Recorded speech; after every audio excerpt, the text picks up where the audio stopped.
জয় তারা জয় মা তারা, জয় বাম জয় মা তারা। जय गुरु, जय तारा, जय तारा, जय तारा। आज एक प्रयोगात्मक काली का मंत्र देना चाहता हूं आप सबको। वैसे तो मैं षटकर्म का मंत्र कभी देता नहीं हूं कोई भी वीडियो में, पर ये षटकर्म में नहीं आएगा। और ये सबसे बड़ी बात इसमें यह है कि इसमें स्वकल्याण होने के साथ साथ आत्मकल्याण भी हो सकता है। मंत्र का अभिप्राय है दुष्ट आत्माओं से निदान पाने के लिए। दुष्ट आत्माएं, ठीक है। तो क्या मतलब है इसका, पहले इसका अर्थ समझ लीजिए। कभी कभी आप देखे होंगे आपके घर के पास, घर के अंदर या कोई स्वजन में प्रेत सवार हो जाता है, उसको लगता है ना भूत लगा है उसमें, बोलते हैं इसको। तो आत्माएं जो होती हैं ये विभिन्न प्रकार की होती हैं। जैसे मनुष्य विभिन्न प्रकार के होते हैं, कुछ सज्जन होते हैं, कुछ दुर्जन होते हैं। तो आत्माओं के दुनिया में भी दो प्रकार के आत्माएं होते हैं, कुछ सज्जन होते हैं और कुछ दुर्जन होते हैं। उसको दुष्ट आत्माएं बोलते हैं। दुष्ट आत्माएं का मतलब होता है उन्होंने अपनी भौतिक जीवन से संतुष्ट नहीं है, कोई ना कोई अभिप्राय लालसा उनका अभी तक बाकी है।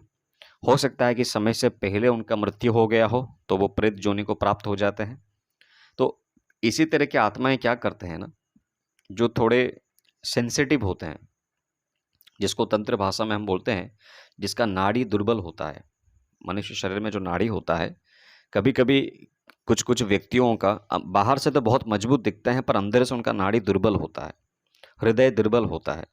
और इन लोगों को आत्माएं पहचान लेती हैं। आत्मा होने के बाद अभी वो स्थूल शरीर का त्याग कर लेते हैं, सूक्ष्म शरीर को प्राप्त करते हैं। तो कारण शरीर और सूक्ष्म शरीर के मिलाप में उनका शरीर निर्माण होता है। तो वो उनके अंदर इंसान की खासियत को पहचानने की शक्ति आ जाती है। वो पहचान लेते हैं कि इंसान कौन से तरह का इंसान है ना।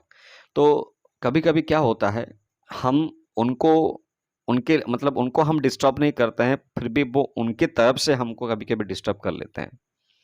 कभी कभी हमारे घर में आ जाते हैं, कभी कभी किसी के शरीर में आ जाते हैं, तो बहुत तकलीफ देते हैं और यहाँ तक भी मार भी देते हैं। अगर गुस्से हो जाते हैं तो वो मार भी देते हैं, कभी कभी इंसान को मृत्यु तक दे देते हैं, जो कि सबसे बड़ी दुविधा होता है। तभी हम क्या करते हैं, आसपास में अगर कोई तांत्रिक है, साधु है, मंदिर है, तो हम वहाँ जाकर सहायता लेते हैं।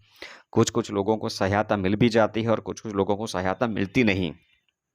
और दूसरी बात यह है, कभी कभी कुछ आत्माओं को प्रेरण किया जाता है। तांत्रिक क्रियाओं की वजह से आत्माओं को उसको बांध कर उन लोगों को, उस आत्माओं को, इसको एक एक व्यक्ति विशेष के लिए उसका प्रयोग किया जाता है, जिसको ये षटकर्म में मारण कर्म के अंदर आता है ये प्रक्रिया, जो कि सर्वथा वर्जित है।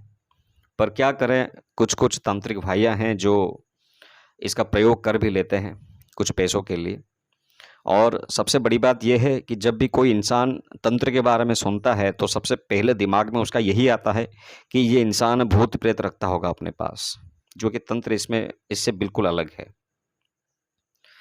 तो आज जो मंत्र मैं आपको बताऊंगा, इस मंत्र को अगर आप सिद्धि कर पाए तो अगर आपकी ज़िंदगी में, आपकी संपर्कीय के अंदर, परिवार में या परिवार के आसपास, घर के आसपास कोई दुष्ट आत्माओं का उपद्रव आप अनुभव करें, तो इस मंत्र के प्रयोग से आप उनकी रक्षा कर सकते हैं, खुद की भी रक्षा कर सकते हैं, अपने स्वजन की भी रक्षा कर सकते हैं।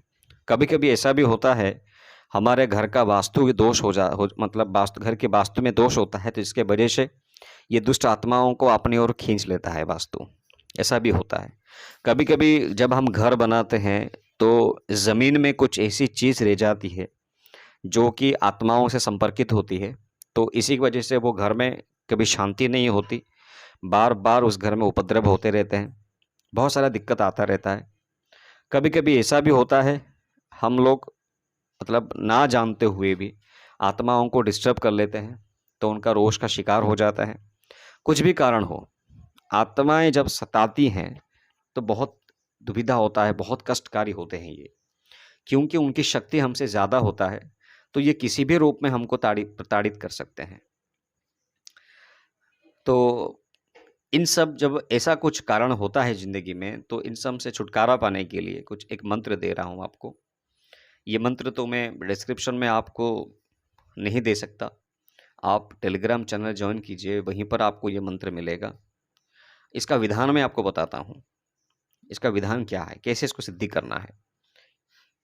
इसकी सिद्धि करने के लिए मंत्र को आप तो मिल जाएगा, पर आपको अपेक्षा करना पड़ेगा चंद्र ग्रहण को। ये मंत्र सिर्फ चंद्र ग्रहण को ही सिद्धि होगा।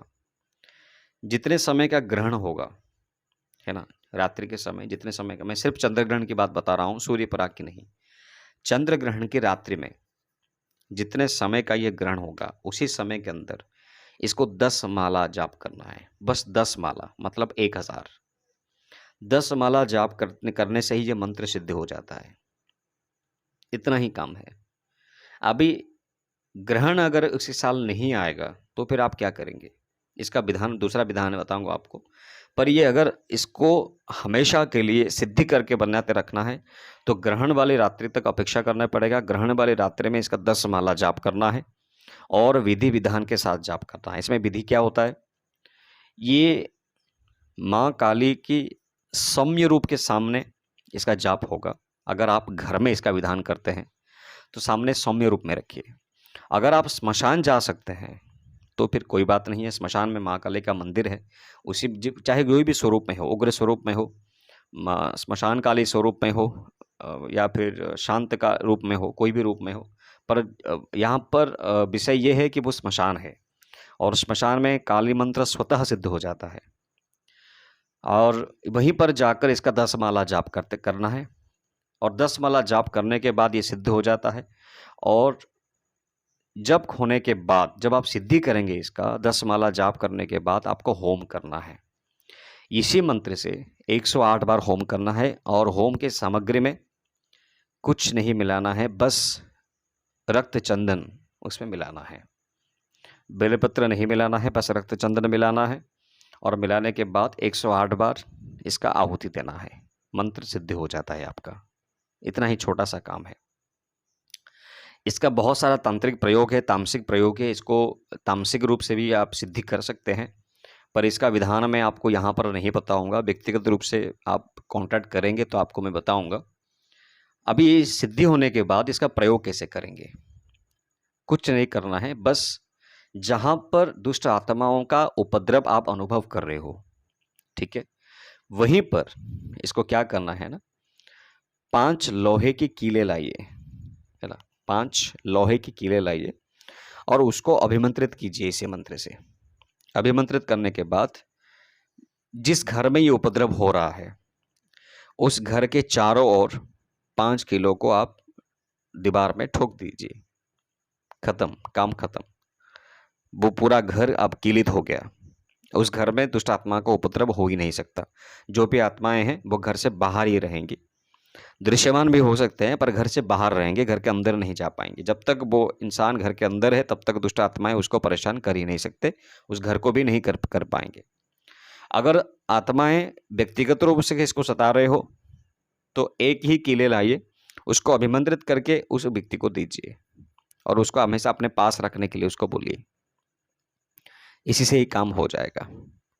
दूसरा विधान, दूसरा प्रयोग विधि इसका क्या है, 5 कीले ठोकने के बाद इस मंत्र से 1 मुट्ठी सरसों लाइए, सफेद सरसों, उसको इसी मंत्र से 108 बार अभिमंत्रित कर दीजिए और उसको जहां पर उपद्रव हो रहा हो आत्मा का, वहीं पर उसको बिखर दीजिए।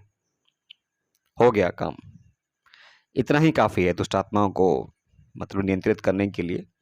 इससे वो नियंत्रित हो जाएंगे। मतलब जब तक ये कीले और सरसों उस घर में है या उस इंसान के पास है, तब तक वो उसको सता नहीं पाएंगे। और अभी आत्माओं को बंधन करने का, आत्माओं को हमेशा के लिए अपने शरीर से दूर रखने का, कभी कभी ऐसा मैंने देखा है ग्रह गोचर की वजह से कभी कभी लड़कियों को या लड़कों को बार बार आत्माओं से मतलब प्रताड़ित होना पड़ता है। उनको बार बार आत्माएं सताती हैं। उस इंसान के लिए अलग प्रयोग है। व्यक्तिगत रूप से आप मुझे बात कर सकते हैं, उसका निदान मैं आपको बताऊंगा। पर ये साधारण स्तर पर है, इसका प्रयोग आप में से कोई भी कर सकता है। स्व कल्याण और आत्म कल्याण के लिए मंत्र दे रहा हूँ। इससे आप सिर्फ आत्माओं से निस्तार पा सकते हैं, उनका क्षति नहीं कर पाएंगे। वो आपका क्षति नहीं कर पाएंगे और आप उनका क्षति नहीं कर पाएंगे। बस एक स्थान आप क्लिक कर सकते हैं जहाँ पर वो उनका फिर आगमन नहीं हो पाएगा। आशा करता हूँ ये मंत्र आपके लिए बहुत जानकार होगा, मतलब बहुत ही लाभदायक होगा आपके लिए। और मंत्र टेलीग्राम ग्रुप में मिलेगा। यहाँ कैसे लिखा जाता है मुझे आता नहीं है, इसीलिए बताता हूँ। टेलीग्राम ग्रुप में आइए, वहीं पर मैं आपको बताऊंगा। जय तारा, जय तारा, जय तारा।